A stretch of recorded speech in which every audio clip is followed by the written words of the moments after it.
पदाधिकारी और अधिकारी, हमारे और भाई और बहनों, मंचासीन, समस्त राज्य कार्यकारिणी, समस्त जिला प्रधान और उनकी कार्यकारिणी, समस्त संगठन, जितने भी कर्मचारी संगठन है, तमाम कर्मचारी संगठनों ने पेंशन बहाली संघर्ष समिति को समर्थन दिया है और तमाम कर्मचारी संगठन आपकी इस मुहिम में पेंशन बहाली संघर्ष समिति के साथ हैं। उसके लिए मैं तमाम संगठनों का आभार प्रकट करता हूं, धन्यवाद करता हूं। साथियों, अब बात आती है आपके आंदोलन की, बात आती है आपके ओपीएस की।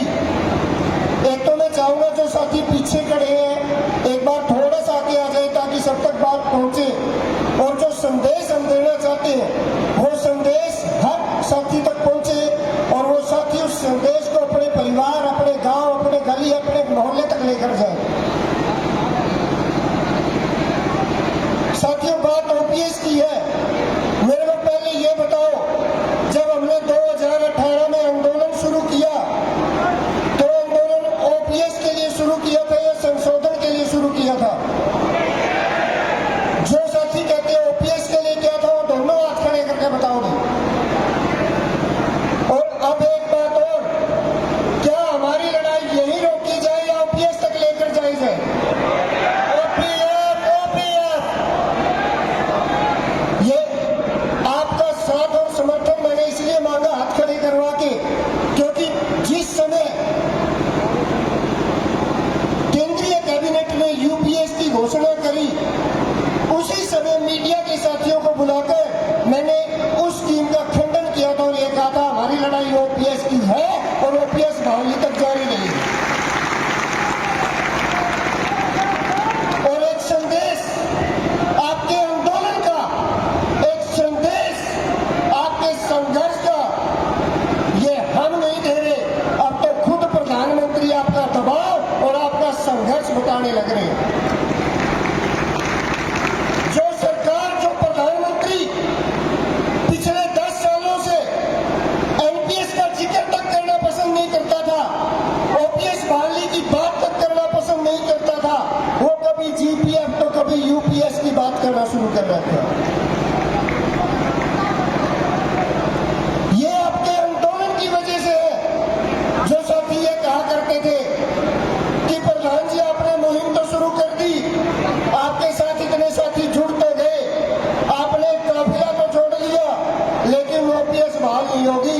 साथियों, 4 राज्यों के अंदर ओपीएस बहाल कराकर इस बात पर हमने मोहर लगाई थी कि ओपीएस बहाल हो सकती है।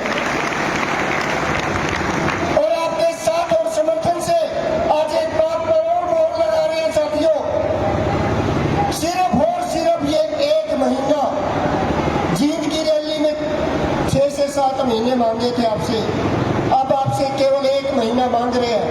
1 महीना पूरे मन से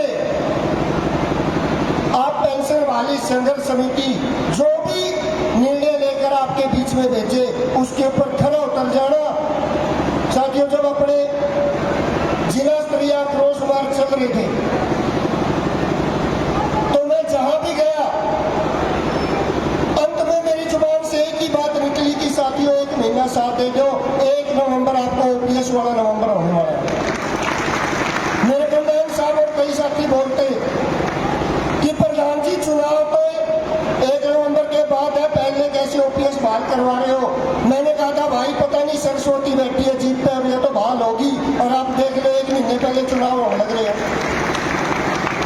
अब तो केवल और केवल साथ देना है। और साथ किस बात के लिए?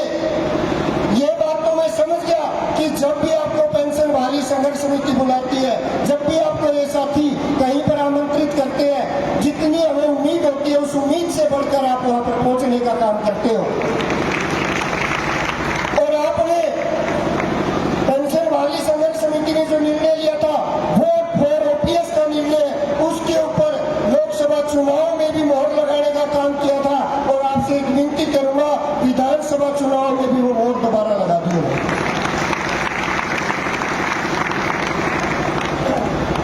चुनाव आयोग भी लगातार एक बात कहता है कि चुनाव में हर व्यक्ति की भागीदारी हो, 18 साल से ऊपर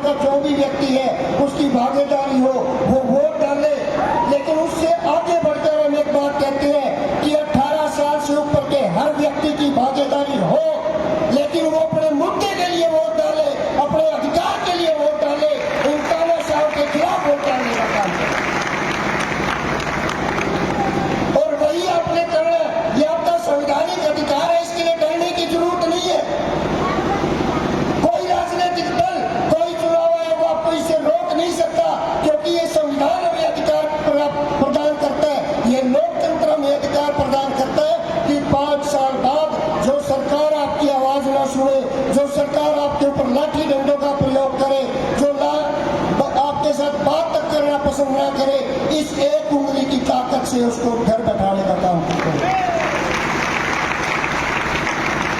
कई बार कई साथी बुरा मान जाते हैं, प्रधान जी ने लड़ाई तो करो, संघर्ष तो करो, लाठी तो खाओ, लेकिन वोट खिलाफ देने की बात ना करो। क्यों भाई, हमने ऐसा क्या पाप कर दिया जो इस सरकार की लाठियां तो खाए लेकिन इसके खिलाफ वोट न डालें? हम वोट भी डालेंगे, हम संघर्ष भी करेंगे, तानाशाह को पहले भी बदला और आगे भी बदलने का काम करेंगे।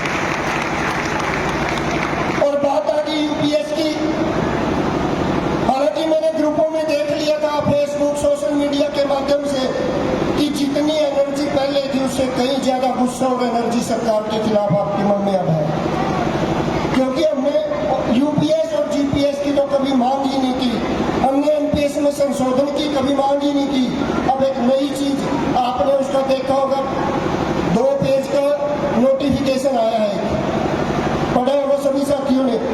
पहली लाइन तो बड़ी अच्छी लगती है, पहली लाइन को जब पढ़ते हो उसमें तो लिख दिया कि जिसकी 25 साल की सर्विस हो जाएगी उसको 50% पेंशन का प्रावधान है। लेकिन साथियों, इंश्योरेंस वाले आपके बीच में आते हैं, इंश्योरेंस के बड़े बड़े फायदे बताते हैं, लेकिन लास्ट में नीचे लिखा होता है T and C apply, term and condition apply है। यहां भी वही है, 50% की गारंटी केवल उन कर्मचारियों को मिलेगी जिनकी सर्विस 25 साल से ऊपर होगी। चलो ये बात भी समझ में आ गई।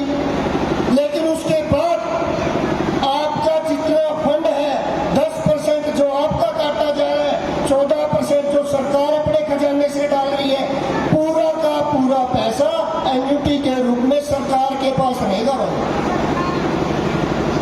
उससे दूसरी लाइन में जिक्र कर रखा है इस बात का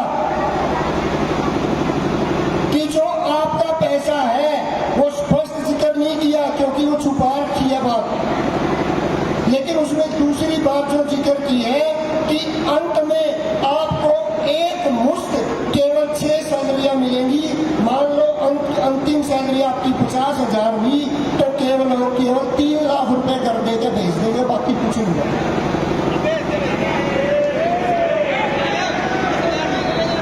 और दूसरी बात, केंद्र सरकार के कर्मचारी तो फिर भी 28 साल से ज्यादा के बच्चों को उसके अंदर नहीं लिया जाता सरकारी सेवा के अंदर। लेकिन हरियाणा के अंदर तो एक बात सुन लो, 42 साल तक तो आपको फार्म भरने तक की एज आपकी। जो भाई, जिस भाई ने 42 साल के लिए फार्म भर दिया, 45 साल में 3 साल की प्रक्रिया के बाद नौकरी लग गया, तो उसकी कितनी, आप ये बताओ, सर्विस लेंथ कितनी? 13 साल। और जो हमारे ओबीसी के भाई हैं, ओबीसी को भाइयों को 3 साल की और एक्सटेंशन मिलती है उम्र में, उनकी सर्विस 10 साल। और जो हमारे एससी और एसटी के भाई हैं उनको 5 साल की एक्सटेंशन मिलती है, उनकी सर्विस 8 साल। आप अंदाजा लगा लो इस यूपीएस का किसको लाभ होगा और किसको नहीं होगा। हमने तो आज तक जितना पढ़ा है और जितना जाना है, ये पूरी की पूरी स्कीम केवल और केवल अपने पूंजीपति दोस्तों को लाभ पहुंचाने के लिए और शेयर मार्केट को लाभ पहुंचाने के लिए लाई गई है, कर्मचारियों के लिए नहीं है। इसलिए हम इसका खंडन भी करते हैं और कुछ और विरोध भी दर्ज करवाते हैं।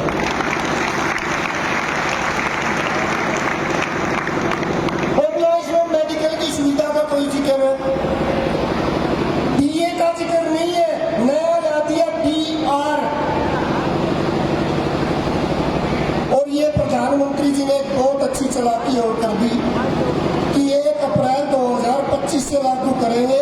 जब तक ये 5 साल चुनाव निकल लेंगे, चुनाव में कर्मचारी भ्रमित हो जाएंगे और उसके बाद ऐसी कंडीशनें लगा देंगे कि ये भाई खाली हाथ कर जाए।